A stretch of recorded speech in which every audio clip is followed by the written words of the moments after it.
वीरेंद्र सिंह जी हमारे state head इस कार्यक्रम में जुड़ चुके हैं। वीरेंद्र जी, आरएसएस के मुखिया का ये बयान ऐसे परिस्थिति में आया है जब वाकई में देश में एक दूसरे के प्रति नफरत काफ़ी तेज बढ़ी हुई है, हेट्रेड है काफ़ी ज़्यादा, एक दूसरे से नाराज़गी भी है, एक दोनों कम्युनिटी में एक खाई गहरी बढ़ती जा रही है। इस स्टेटमेंट से ये चीज़ें कितनी दूर होंगी और क्या माहौल और बेहतर होगा? और आरएसएस मुखिया के बाद बाकी उनके अनुषांगिक संगठन, गैर अनुषांगिक संगठन ये सब मानेंगे या नहीं मानेंगे? देखिए, मर्यादा में रहना और जो बड़े लोग हैं इस देश के, जो संगठनों के प्रमुख हैं, अगर वो ये बात करते हैं तो स्वाभाविक है कि इसका स्वागत होना चाहिए।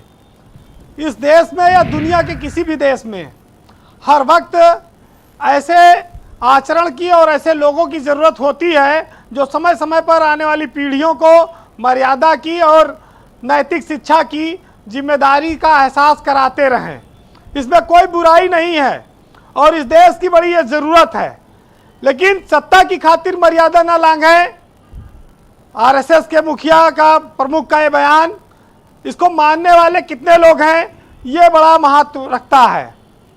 जिस देश में पाखंड, छुआछूत, जात पात, तमाम सारे ऐसे आज भी चीज़ें चलती हों और जिनके नाम पर चुनाव होता हो, राजनीति होती हो, वहाँ पर इन चीज़ों को रोक पाना, मर्यादा में रख पाना इतना आसान नहीं है।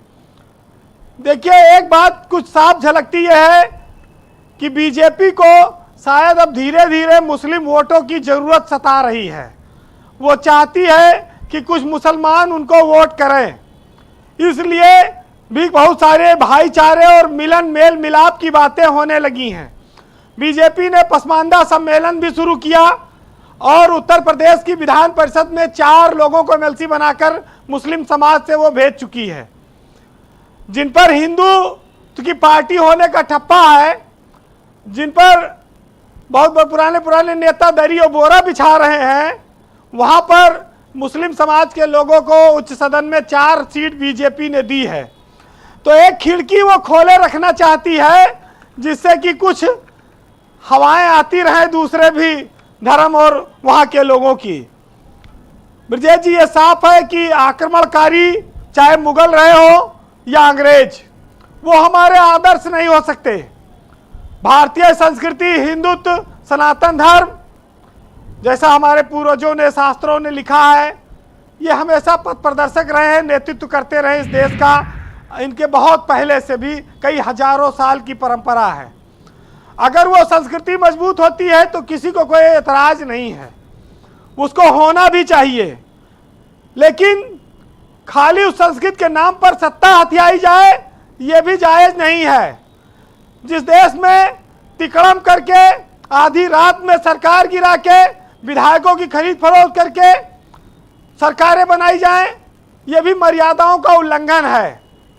उच्च कोर्ट की नैतिकता की जो उम्मीद हमारे राष्ट्र के नेताओं से की जाती है, क्या इस बयान के बाद दूसरे पलड़े में आप उसको तौल कर देखेंगे तो आपको उसमें कोई बैलेंस नजर आएगा?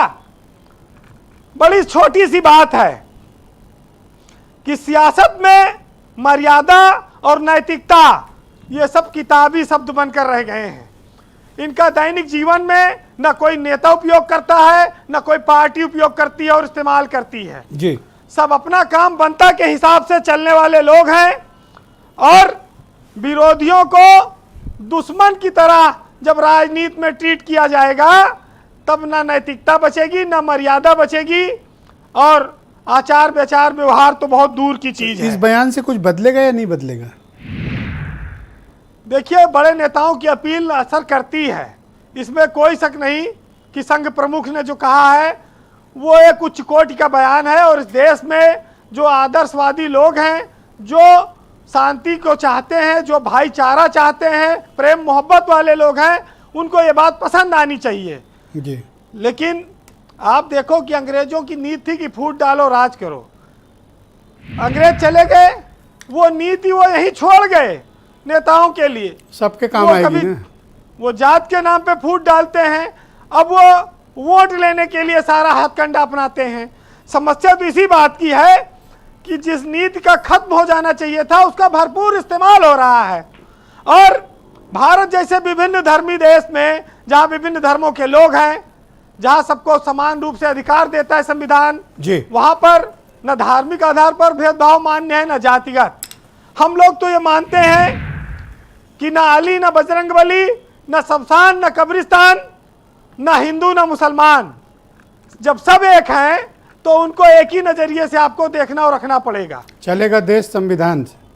बिल्कुल बिल्कुल ठीक। तो ये जो आदर्शवादी बातें हैं, ये जो आदर्श चरित्र है, इनको बातों को कहना और आदर्श चरित्र को अपनाना बड़ा कठिन होता है, बड़ा अंतर होता है जी। ये गुण हमारे देश के ऋषि मुनियों में एक जमाने में हुआ करता था।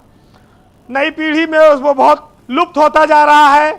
जो कहा जाए उसका उल्टा समझो, लेकिन अभी भी बहुत सारे लोग हैं इस धरती पर और इस देश में जो सच्चाई को मानते और जानते रहेंगे, क्योंकि नाम और बदनाम में ज़्यादा फर्क नहीं होता है। नाम कमाना पड़ता है, बदनामी अपने आप आपको लोग कमा कर दे देते हैं।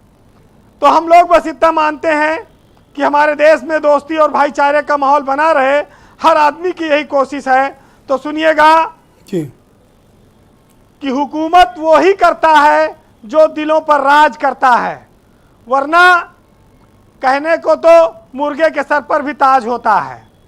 और दुनिया में तो 4 दिन के सब मेहमान हैं, तो आखिर हर कोई इंसान इतना क्यों परेशान है?